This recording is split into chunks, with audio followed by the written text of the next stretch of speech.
Cyber അധിക്ഷേപം നടത്തിയതിൽ പരാതിയുമായി രംഗത്തെത്തിയിരിക്കുകയാണ് സിനിമാ താരം മാല പാർവതി. എന്താണ് പരാതി? അതായത് ഏത് രീതിയിലാണത്? കഴിഞ്ഞ മാസം ഉണ്ടായ ഒരു കാര്യമാണ്.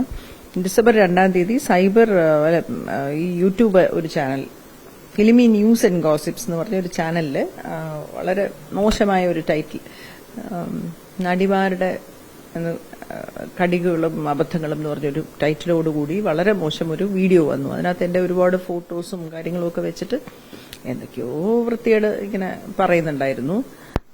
മറ്റേ നമുക്ക് സാധാരണ കേട്ടില്ല യൂട്യൂബ് വീഡിയോ യൂട്യൂബ് മാലാ പാർവതിയുടെ എന്നൊക്കെ പറഞ്ഞിട്ടുള്ള വീഡിയോസ് ഇല്ലേ, അതുപോലെ എന്തൊക്കെയോ കാര്യങ്ങൾ ഇങ്ങനെ ഒരു ബന്ധമില്ലാത്ത കാര്യങ്ങൾ ഇങ്ങനെ പറയുന്നുണ്ടായിരുന്നു. ഞാൻ മുഴുവൻ കേൾക്കാൻ നിന്നില്ല, അത് അത്ര ബോറായിരുന്നു.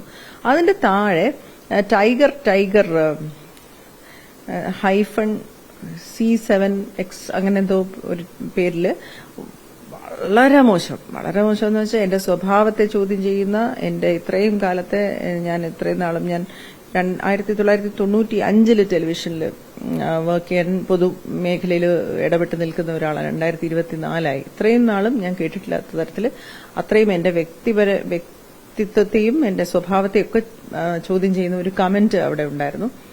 അപ്പൊ അത് അല്ലാതെ ഒരു മാനസികമായിട്ട് ബുദ്ധിമുട്ടുണ്ടാക്കി.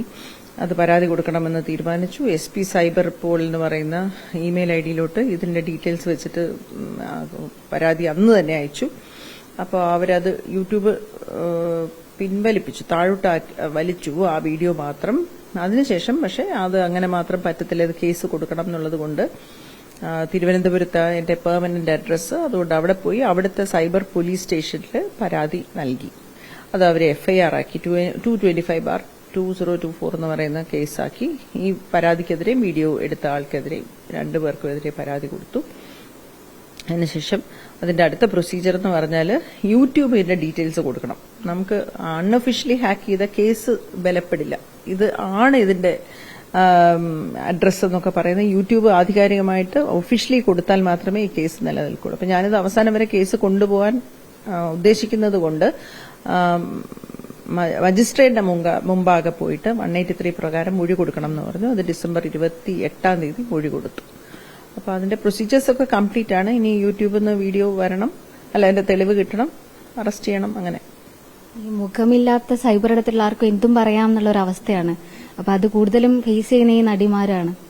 അതെ, നടിമാര് മാത്രമല്ല, ഏത് രംഗത്ത് നിൽക്കുന്നവർക്കും ഇന്ന് മലയാളത്തില് നമുക്ക് തുറന്നൊരു അഭിപ്രായം പറയാൻ പറ്റാത്ത തരത്തിൽ ഈ ആക്രമണം, ഈ കൂട്ടാക്രമണങ്ങൾ, ഒരാളെ ടാർഗറ്റ് ചെയ്ത് ആക്രമിക്കുമ്പോൾ നമ്മളുടെ വായടക്കുക, നമ്മളുടെ അഭിപ്രായങ്ങളിലെ സത്യം പറഞ്ഞാൽ കോൺസ്റ്റിറ്റ്യൂഷണൽ ആയിട്ട് പോലും എതിരാണ്. നമ്മുടെ അഭിപ്രായ സ്വാതന്ത്ര്യത്തെ ഹനിക്കുന്നതിനും നമ്മൾ വാ തുറക്കരുത്, നീ മിണ്ടരുത്, നീ അഭിനയിക്കരുത്, നീ ആരാടി എന്ന് ചോദിച്ചിട്ടുള്ള നിരന്തരം കമന്റുകൾ വരും. അതിനെതിരെ നമ്മൾ ഒന്നും പരാതി പോകാറില്ല. എന്ന് വെച്ചാൽ നമ്മുടെ ജോലിയെ തടസ്സപ്പെടുത്താനാണ്. നിങ്ങൾ ഇനി ഈ പണി ചെയ്യരുതെന്നാണ് പറയുന്നത്, നിങ്ങൾ ജീവിക്കാൻ പാടില്ല എന്നാണ് പറയുന്നത്, നീ ഇവിടെ ഉണ്ടാവരുതെന്നാണ് പറയുന്നത്, നിനക്ക് അതിനുള്ള യോഗ്യതയില്ലെന്നാണ് പറയുന്നത്.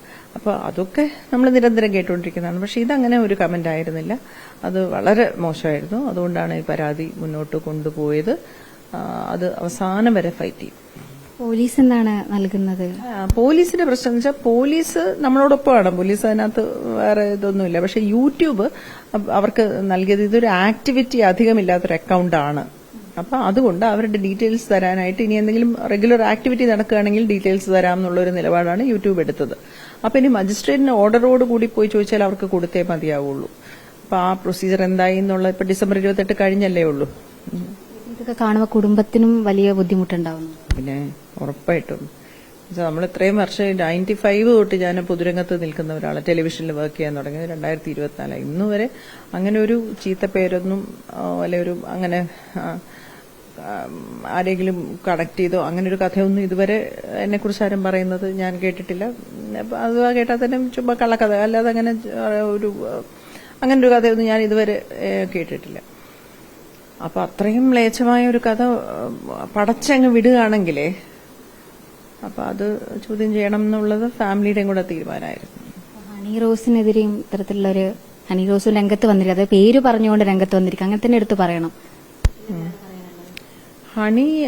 ഹണി കുറെ കാലം കൊണ്ട് ഹണിയുടെ നേരെയുള്ള അതിക്രമം നമ്മൾ കാണുന്നതാണ്. പക്ഷെ ഹണി എന്ന് വെച്ചാല് ഒരു പ്രൊഫഷണൽ എന്നുള്ള നിലയ്ക്ക് ആ കുട്ടി ഒരു ഇപ്പൊ നമ്മൾ ഇന്റർനാഷണലി ഒക്കെ നോക്കുകയാണെന്നുണ്ടെങ്കിൽ ഇപ്പം പൊതുവെ റെഡ് കാർപ്പറ്റ് ഒക്കെ നടക്കുന്ന ആൾക്കാരിടുന്ന പോലത്തെ ഡ്രസ്സൊക്കെയാണ് ആ കുട്ടി എവിടെയെങ്കിലും ഫംഗ്ഷൻ അത്രയും ആലോചിച്ചൊക്കെ ഡ്രസ്സൊക്കെ ഇടുന്ന ഡിസൈനേഴ്സിന്റെ ഒക്കെ. പക്ഷെ അതൊക്കെ എന്നറിയോ, എവിടെയെങ്കിലും പോകുമ്പോൾ ഈ കുട്ടി ഇടുന്ന ഈ കുട്ടിയുടെ വീഡിയോസ് ഒക്കെ അതിന്റെ ഇൻസ്റ്റാഗ്രാമിൽ വരുമ്പോൾ അത്ര വൾഗറായിട്ട് നമുക്ക് തോന്നൂല. അത് പ്രത്യേകതര ആംഗിളിലൊക്കെ ക്യാമറ വെച്ച് കഴിഞ്ഞാൽ ഭയങ്കര വൾഗറായിട്ട് അനുഭവപ്പെടും.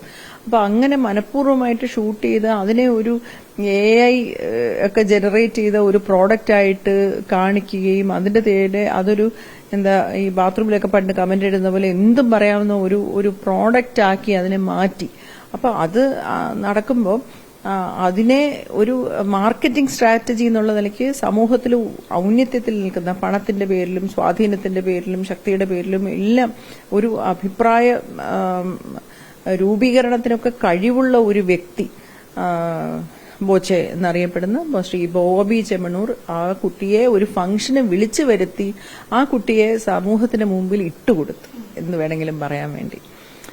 അപ്പൊ അതൊരു കമന്റോടുകൂടി അതിന് കോമഡി, ഭയങ്കര തമാശ, മാർക്കറ്റിംഗ് എന്തൊക്കെയോ പറയുകയാണ് ഈ പേരുകൾ. ഒരു മനുഷ്യനാണ്, നമ്മളൊരു ജീവനുള്ളൊരു വ്യക്തിയാണ് നമ്മൾ ഈ ഡീൽ ചെയ്യുന്നതെന്ന് പറഞ്ഞിട്ട് ആ കുട്ടി കുടുംബമില്ലേ, അതിന് സങ്കടങ്ങളില്ലേ, അതിന്റെ വേഷവിധാനവും ഒക്കെ അതിന്റെ ഒരു എന്നുവെച്ചാൽ ഒരു ഈ ആക്ടേഴ്സ് നോർമലി ഇന്റർനാഷണലി ഉപയോഗിക്കുന്ന വസ്ത്രങ്ങളൊക്കെയാണ് ആ കുട്ടി ഇടുന്നത് ട്രെൻഡ് അനുസരിച്ച്. അപ്പൊ അത് നമ്മുടെ നാട്ടിൽ അതൊന്നും പാടില്ല. നമ്മുടെ നാട്ടിൽ ഇപ്പോഴും ഇങ്ങനെ സംസ്കാരം അങ്ങനെ നമ്മുടെ നാടൊരു നാടൊന്നും ഇപ്പൊ ഇല്ല. എല്ലാരും ഭയങ്കര ചുരുങ്ങി ഒരു ഗ്ലോബൽ വില്ലേജിലാണ് നമ്മളിപ്പോ താമസിച്ചുകൊണ്ടിരിക്കുന്നത്.